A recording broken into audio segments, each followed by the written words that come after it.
Hey everyone, and welcome to another episode of Graham Talks Politics. I'm your host, Graham, and this is the next episode of my new series, Since Our Rights Are Under Attack. In an era of mass movements and public demonstrations, the right to protest is more vital than ever. It's the engine of social change, protected by the very First Amendment to our Constitution. But what does that right actually look like on the ground? If you're organizing a march, attending a rally, or even just documenting one with your phone, what are you legally allowed to do? Today, we're taking a deep dive into your rights as a protester. This is based on the Essentials Guide from the American Civil Liberties Union. Consider this your audio handbook before you hit the streets. Let's start with the foundation. The First Amendment protects our right to assemble and protest, but it's not an absolute anything goes. The government, including police, can place narrow, reasonable restrictions on the time, place, and manner of a protest. The key is that they can't restrict the content of your speech just because they disagree with it. Their rules need to be about safety and order, not about silencing a message. You may find yourself asking, where are these rights the strongest? So, your rights to protest are the strongest in what are known as traditional public forums. Think streets, sidewalks, public parks, spaces like that have historically been used for public discourse. You also generally have the right to protest on other public properties like the town plaza or in front of City Hall. A crucial distinction we should make, however, is your right to protest on private property. On private property, the property owner gets to set the rules. You don't have First Amendment rights to protest inside of a shopping mall, for example, if the owner hasn't allowed it. The government can't step in if you're protesting on your own property or if you have permission from the owner to protest there, but that is something that you should think about before you're organizing your protest. So there's one really big question for anyone who may want to be organizing a protest. Do I need a permit? And the short answer is not always. Generally, you don't need a permit to march on public sidewalks or in the streets. This is as long as you don't obstruct car or pedestrian traffic. Police can ask you to move to the side to let others pass, which is a reasonable time and place restriction. However, you will likely need a permit for events that have a larger impact.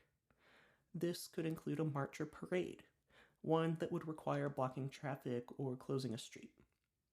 This could include a really large rally that requires the use of sound amplifying devices. And at most parks and plazas, even a rally over like a certain size could require a permit. Another critical point to remember is that some permits might require applying well in advance. However, police cannot use these slow procedures to prevent a spontaneous protest in response to breaking news. Most importantly, a permit cannot be denied because the event is controversial or will express unpopular views. This is a core First Amendment principle. Furthermore, if there is a fee for the permit, there must be a waiver available for those who cannot afford it. The system cannot be a barrier to free speech based on wealth. Let's shift focus to someone who's attending a protest, rather than someone who's organizing it. So, what are your key rights the moment that you show up? Fundamentally, the same rights apply. You have the right to be in this public space. I want to emphasize a crucial right that is becoming more important too. That is the right to record.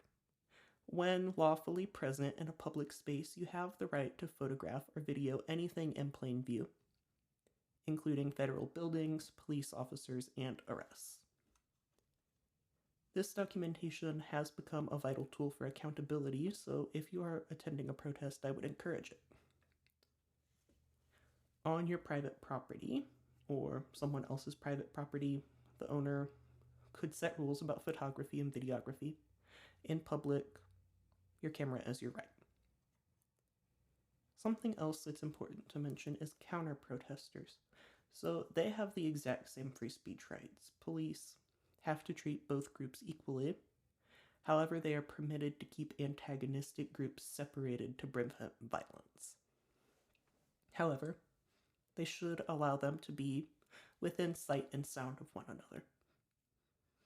You can't regulate a counter-protest to a free speech zone 3 blocks away. The whole point is that there should be an exchange of ideas, however contentious. Recently, we have seen a lot of tense situations arising where a police orders protesters to disperse. So, when is it that police can legally shut down a protest? This is a very high bar. Shutting down a protest through a dispersal order must be an absolute last resort. Police cannot break up a gathering just because it's loud or disruptive. There must be clear and present danger of a riot, widespread disorder, a direct interference with traffic that creates danger, or some other immediate threat to public safety. And once they have issued that order, they cannot just yell everyone leave and start arresting people. Police must provide a clear and reasonable opportunity to comply. This means giving sufficient time and pointing out unobstructed exit paths. People need to know how much time they have, what will happen if they don't leave, and exactly which way they are allowed to exit to avoid arrest. Let's dive deeper into your right to record, because it is so important. If I'm filming a protest, what are the limits? You can film in public. However, police can order you to stop an activity that is truly interfering with legitimate law enforcement operations. For example, if you're shining a bright light in an officer's eyes during a tense arrest or physically getting in their way, they may ask you to step back.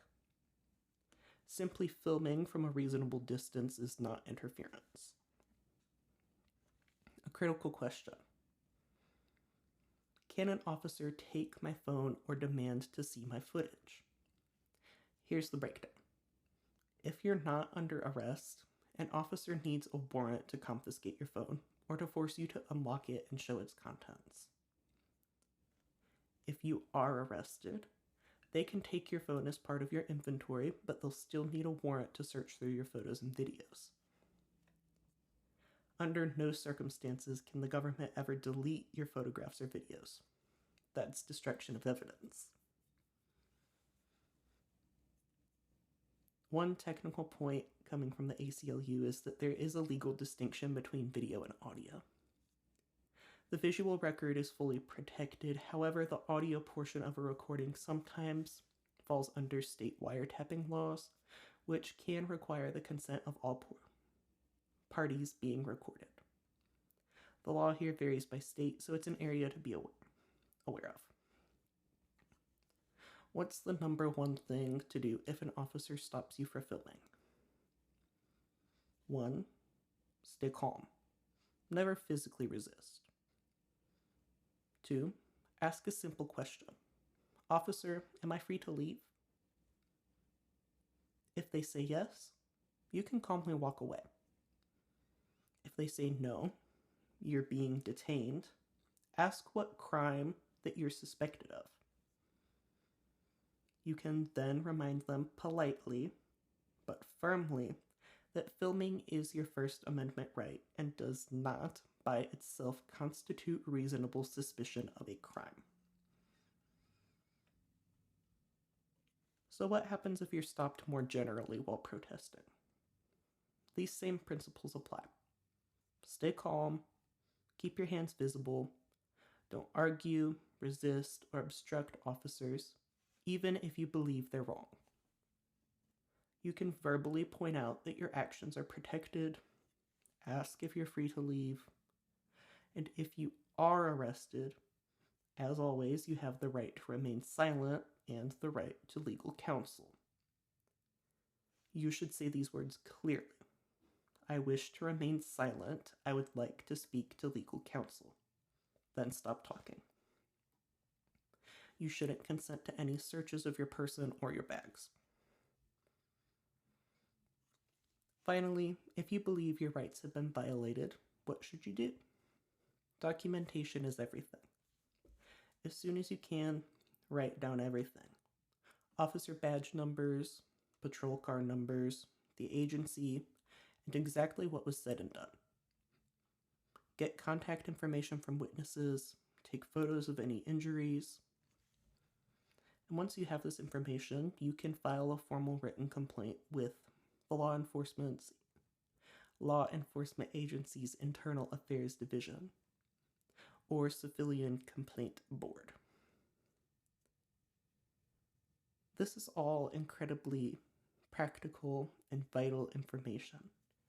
Knowing your rights is not about looking for a fight, it's about being prepared, staying safe, and ensuring that the fundamental right to dissent is protected for everyone.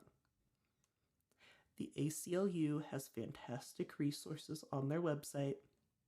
I will link their Know Your Rights page in the episode details.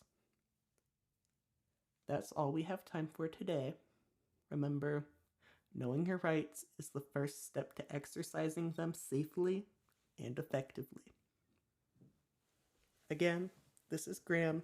Thanks for listening. If you want to support my work further, please subscribe to my publication at grahamtalkspolitics.substack.com.